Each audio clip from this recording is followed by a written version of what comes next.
বেশ কিছুদিন ধরে ইন্ডিয়ান ফুটবল ট্রান্সফার মার্কেটে একটা আপডেট শোনা যাচ্ছিল যে স্প্যানিশ কোচ, নতুন কোচ আসতে চলেছে মোহনবাগান সুপার জায়ান্টসে, এবং তাতে কিন্তু বেশ বড় বড় নামই আমরা শুনতে পেরেছিলাম যে অনেকের সাথে অনেককে জুড়ে দেওয়া হয়েছিল যে এই কোচ আসতে পারে। অনেক বড় বড় হাই প্রোফাইল নাম আমরা শুনেছিলাম এবং সেটা নিয়ে আমি একটা ভিডিও করেছিলাম যে সেই নিউজটা সম্পূর্ণ ফেক, যে নামগুলো আমরা শুনছি সেগুলো একটাও ঠিক নয়।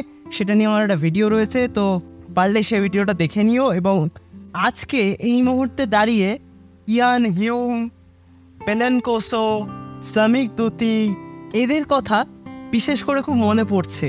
কারণ কি জানো, যারা প্রথম দিক থেকে আইএসএলটাকে ফলো করো বা প্রথম দিন থেকে আইএসএলটা দেখছো তারা নিশ্চয়ই আমার সাথে রিলেট করতে পারবে।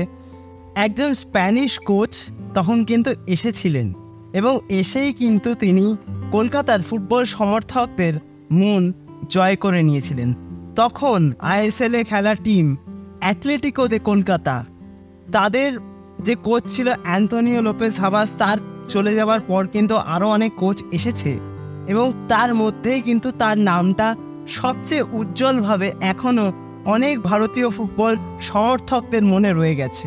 অ্যান্তোনিও লোপেজ কোচ না থাকাকালীন বেশ কিছু বছর কিন্তু অ্যাথলেটিকো দে কলকাতা দলটার পারফরমেন্স খুব একটা ভালো ছিল না, আর সেই সময় এই দলটার সঙ্গে যোগ দেন এই স্প্যানিশ কোচ, যার বর্তমান বয়স 53 বছর, এবং তিনি তার কোচিং কেরিয়ারে কিন্তু ভিলারিয়াল বি, ভিলারিয়াল সি, ভিলারিয়ালের মতন দল এবং হেতাফে, যারা কিন্তু লা লিগা খেলতো, সেই সমস্ত দলে কোচিং করেছেন। এবং সবচেয়ে সারপ্রাইজিংলি আমার যেটুকু মনে পড়ছে, 2018 সালে তিনি কিন্তু স্পেনের জাতীয় দলের ডিরেক্টর ছিলেন, স্পোর্টিং ডিরেক্টর।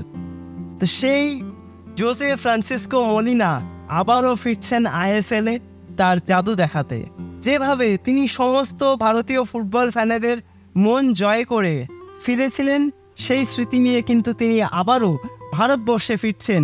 তবে এবার চ্যালেঞ্জটা হয়তো আরও একটু বেশি, কারণ এবার তিনি দায়িত্ব নিতে চলেছেন মোহনবাগান সুপার জায়ান্টসের, অর্থাৎ সবুজ মেরুনের নতুন কোচ হতে চলেছেন হোসে ফ্রান্সিসকো মলিনা।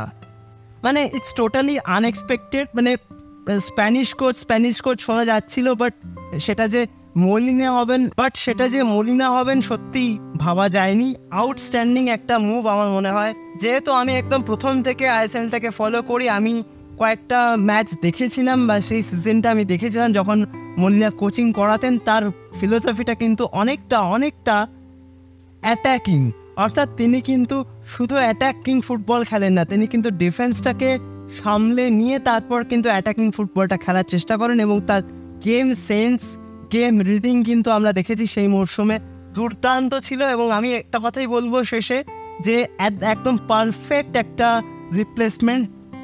যদি অ্যান্তোনিও লোপেজ হাবাস ডিডি হিসেবে থাকেন এবং তার সঙ্গে যদি হোসে মলিনা কোচ হিসেবে থাকেন, এর থেকে ভালো হয়তো আর কিছু হতে পারতো না সবুজ মেরুনের জন্য।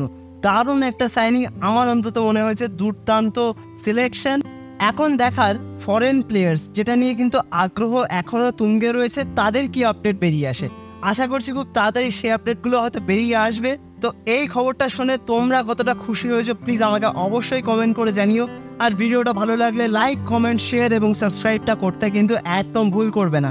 সাবস্ক্রাইবটা করে দিয়ে পাশের বেল অপশনটা প্রেস করে অবশ্যই কিন্তু অল অপশনটা প্রেস করে রেখো, যাতে সমস্ত রকম নতুন ভিডিও নোটিফিকেশান তোমরা সবার আগে পেয়ে যাও যখনই আমি কোনো নতুন ভিডিও পোস্ট করব।